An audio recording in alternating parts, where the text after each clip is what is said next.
আসসালামু আলাইকুম। কেমন আছেন সবাই? আশা করি ভালো আছেন। আলহামদুলিল্লাহ চলে আসলাম ঢাকার ঐতিহ্যবাহী স্থানটার মধ্যে পুরনো ঢাকার আহসান মঞ্জিলে, যেটি পুরনো ঢাকার বুড়িগঙ্গা নদীর তীরে, পুরনো ঢাকার বুড়িগঙ্গা নদী ইসলামপুরে কুমারটুলিতে অবস্থিত।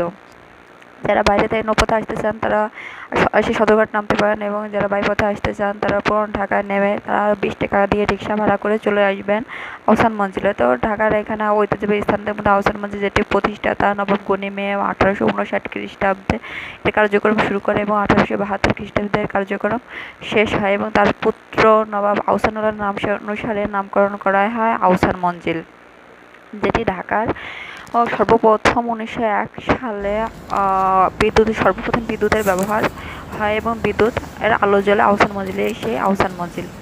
তো চলুন আমরা ঘুরে দেখে আসি আহসান মঞ্জিলের ভিতরের দিকটা।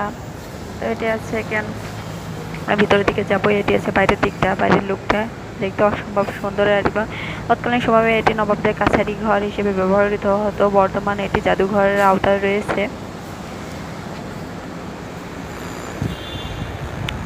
ঢাকায় এরকম দ্বিতীয় আরেকটি ভবন তৎকালীন সময়ে ছিল না, এবং তৎকালীন সময়ে অনেক উন্নত মানের ছিল। নবাব সেটি দেখলেই বোঝা যাবে। চলুন আমরা ভিতরের দিকটা। এটি হচ্ছে নবাবের হাতের লেখা কিছু চিঠি ছিল, এবং নবাবের কাছে প্রেরিত কিছু চিঠিপত্র ছিল যে বাইরে থেকে। এটি হচ্ছে নবাবের ব্যবহৃত পণ্য সামগ্রী, যেটি নবাব ব্যবহার করতেন। এটি হচ্ছে নবাবের সিলমোহর, যেটি নবাব তার কার্যক্রম করতেন এই সিলগুলো দিয়ে।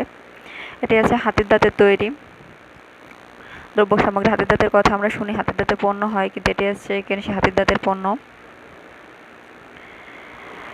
এটি আছে এখানে নবাব আহসানুল্লাহ, যার নাম অনুসারে এই ভবন। এই সে আহসানুল্লাহ কত উন্নত মানের এবং আধুনিক ছিলেন তৎকালীন সময়ে। এটি আছে তার পুত্র নবাব সলিমুল্লাহ। এটি আছে তাদের রাজনৈতিক কক্ষ বা আড্ডা কক্ষ দিতেন, এখানে গল্প গুজব করতেন। এটি হচ্ছে নবাবের বেডরুম ছিল, শয়নকক্ষ ছিল, এটি নবাব ব্যবহার করতেন। এটি হচ্ছে নবাবের ছিল নাচঘর, যেখানে একটু মনোরঞ্জন করতেন, একটু বিনোদন নিতেন। এটি হচ্ছে রূপার তৈরি লাঠি, যেটি নবাব ব্যবহার করতেন, রূপার তৈরি তাদের ব্যবহৃত। এটি হচ্ছে রূপার তৈরি এটি হচ্ছে বল্লম। এটা আছে বাইরের দিকটা। এটা হচ্ছে সিঁড়ি। এটা হচ্ছে মূল ভবন। এটি আছে আহসান মঞ্জিলের মূল ভবনটা। এটা সেই সিঁড়ি যেখান দিয়ে নবাব আসা যাওয়া করতেন, বাইরে যাওয়া আসা করতেন। অনেক দর্শনার্থী দূর দূরান্ত থেকে আসছে,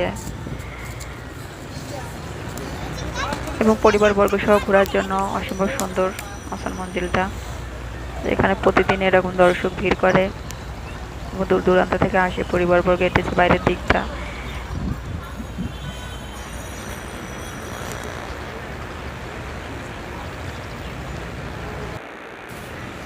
এটি আছে অন্দরমহল বা অফিস কক্ষ।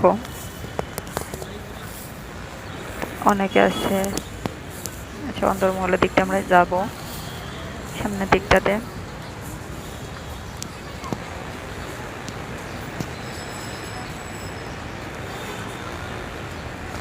এটি হচ্ছে অন্দরমহলের মূল ভবনটা।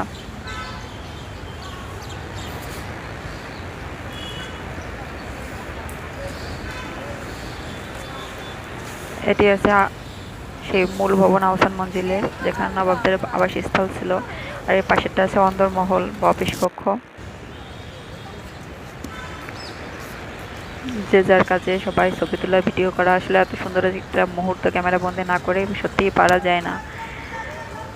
এখানে সত্যি যদি ক্যামেরা বন্দি না করা হয়, আসলে ঘোরার কোনো সার্থকতা থাকে না। ঘোরার সার্থকতা একটি স্মৃতি হিসেবে রয়ে যাবে, এটাই তো কাম্য সবার কাছে।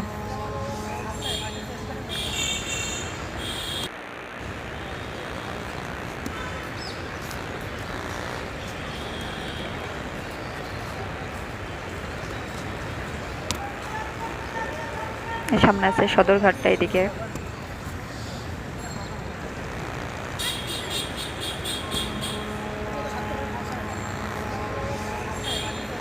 তো সবকিছু মিলে ঘোরাটা অবশ্যই সার্থক হয়েছে। দর্শনীয় স্থান।